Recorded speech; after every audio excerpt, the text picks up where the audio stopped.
मैं तो उड़ते उड़ते भी थक गई हूँ। कहाँ मिलेगी मुझे ऐसी जगह जहाँ शांति मिले। एक चुड़ैल आसमान में उड़ते उड़ते अपने रहने का ठिकाना ढूंढ रही थी। पहले उस जगह पर चारों तरफ जंगल ही जंगल था। तो वो कभी इस पेड़ पर तो कभी उस पेड़ पर रहती थी। फिर धीरे धीरे वहां पर कंस्ट्रक्शन का काम शुरू हुआ और बिल्डिंगें बन गईं और चुड़ैल का ठिकाना भी खत्म हो गया। आज वो उड़ते उड़ते एक शांत को ढूंढने के लिए इधर से उधर आ जा रही। उसकी नजर एक बहुत बड़े बरगद के पेड़ पर पड़ती है। अरे वाह, कितना बड़ा पेड़ है। और इसके आसपास तो सारी जगह भी खाली पड़ी है। बस अब से मैं यही रहूंगी। चुड़ैल खुशी खुशी रात को उस पेड़ पर अपना बनाती थी। सुबह गाड़ियों की पी पी की आवाज से उसकी आंख खुलती है। अरे क्या, यहाँ इतना शोर क्यों है? रात को तो शांति। वो आंख मलते की डाल से नीचे देखती है। वहां पर 8 गाड़ियां खड़ी थी और एक दो गाड़ियां जगह लेने के लिए हॉर्न बजा रही थी। चुड़ैल को ये देखकर बहुत गुस्सा है, लेकिन फिर वो गाड़ियां जब पार्किंग में खड़ी हो जाती हैं तो सब शांत हो जाता है। दिन भर में ये चहल पहल होती रही।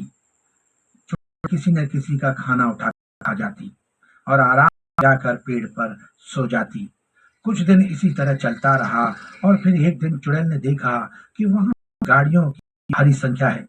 ये देखकर चुड़ैल को गुस्सा आ जाता है और वो एक बड़ी सी ढूंढ कर गाड़ियां पंचर करती है। सब गाड़ियां पंचर खड़ी थी। ये देखकर गाड़ी वालों को बड़ा गुस्सा आता है और वो पार्किंग वाले से लड़ पड़ते हैं। ये क्या बदतमीजी है? क्या हम लोग यहाँ पार्किंग का पैसा इसलिए देते हैं कि यहाँ पर खड़ी गाड़ियां पंचर हो? अभी के अभी पंचर वाले को बुलाकर लाओ और मेरी गाड़ी कराओ, समझे? और हम लोग यहाँ पर गाड़ी खड़ा करवाते हैं। अब पंचर करके चला गया, हमको क्या पता? तुम्हें नहीं होगा तो फिर किसको पता होगा? अब मेरे वापस करो जाए। इस तरह सब लोग शुरू कर देते हैं। पेड़ पर बैठी चुड़ैल बड़ी खुश होती है। थोड़ी बाद ही सारी पार्किंग खाली हो जाती है। हाँ, अरे वाह, ये तो बड़ी मजेदार चीज है। भी यहाँ पर गाड़ियां इतनी ज्यादा संख्या में आएंगी, मैं उन सबको पंचर कर दूंगी। चुड़ैल को ये जगह इतनी पसंद आ जाती है कि वो 1 मिनट के लिए भी उस जगह को नहीं छोड़ती। खाने के लिए उसे पार्किंग में खड़ी गाड़ियों से ही कुछ न कुछ मिल जाता। छुट्टी वाले दिन दोपहर तक पार्किंग में ज्यादा भीड़ नहीं थी, लेकिन शाम होते होते पार्किंग पूरी खचाखच हो जाती है।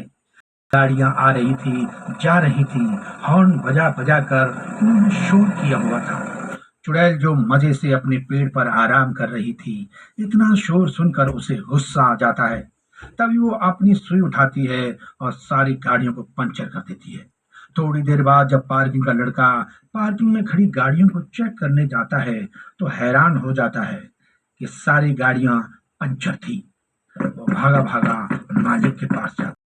मालिक, मालिक, आज भी गजब हो गया। आज भी सारी गाड़ियों का पंचर हुआ पड़ा है। जिस छुट्टी वाला दिन होता है सारी गाड़ियां पंचर हो जाती है मालिक। यही हाल रहा तो हमारा धंधा हो जाएगा मालिक। हे भगवान, आज फिर कोई कस्टमर मुझे पैसे नहीं जाएगा और ऊपर से सबकी गाड़ियों के पंचर भी बनवाने पड़े। कौन सी मुसीबत आ पड़ी है भाई? कौन है वो जो आकर गाड़ियों को पंचर कर देता है? लगता है मुझे अब पार्किंग में कैमरे लगवाने पड़ेंगे। और जैसा कि पार्किंग वाले ने सोचा था, जैसे ही लोग अब गाड़ियां पार्किंग में आते हैं, पंचर कर हंगामा खड़ा कर देते हैं। सब पार्किंग वालों को पीटने के लिए दौड़ते हैं। फिर किसी तरह पुलिस आकर बीच बचाव करवाती है और मामले को शांत करती है।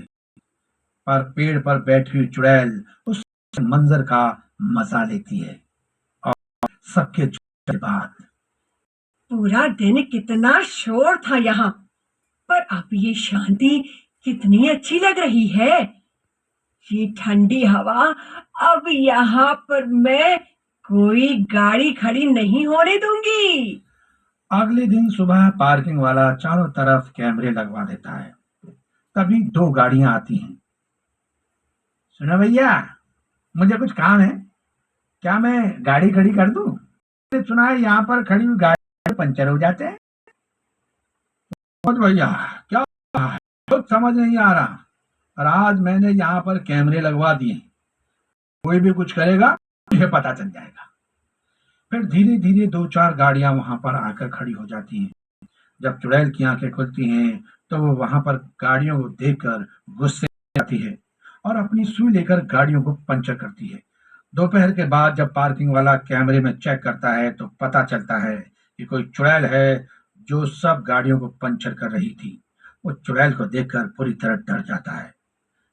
वो ये बात अपने साथ वाले को बताता है। ये चुड़ैल तो इस पर कब्जा करके बैठी है।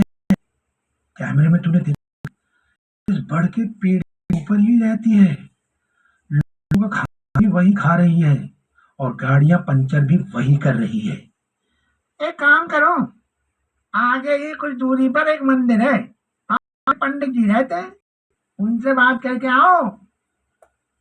वाला बगैर की तरफ देखे सीधा मंदिर पहुंच जाता है और सारी पंडित को बता देता है। इसका तो बस एक ही उपाय है, तो उस चुड़ैल को यहाँ से गायब कर दिया जाए या हमेशा के लिए भस्म कर दिया जाए। पंडित बात करने के बाद में पार्किंग वाले की भी हिम्मत नहीं थी कि वो वापस अपनी पार्किंग में चला जाए। वो भगवान का नाम जपते जपते अपने फोन में चल रही कैमरा रिकॉर्डिंग देखने लगता है। उसे उसमें पेड़ पर बैठी हुई बैल साफ साफ दिखाई दे रही थी, जिसको देखने से ही उसको खौफ आ रहा था। रात होने को थी, इसलिए पार्किंग वाला जल्दी से अपनी पार्किंग बंद करके घर चला जाता है। अगले दिन सुबह वो पंडित को बुला कर लाता है। चुड़ैल तब तक बड़े मजे से पेड़ पर सोई हुई थी। अच्छा मौका है, अभी मैं चुड़ैल को यहाँ से गायब कर देता हूँ। पंडित मंत्रों का जाप करता है और चुड़ैल को पेड़ से नीचे उतार देता है। जैसे ही चुड़ैल नीचे आकर गिरती है, पंडित उसके ऊपर भस्म कर देता है। चुड़ैल को एक पल के लिए भी संभलने का मौका नहीं मिलता और वो वहां से गायब हो जाती है। और जब लोगों को पता चलता है कि इस पेड़ पर चुड़ैल थी और वही सबकी गाड़ियां पंचर कर रही थी, तो वो पार्क से किए की माफी मांगते हैं।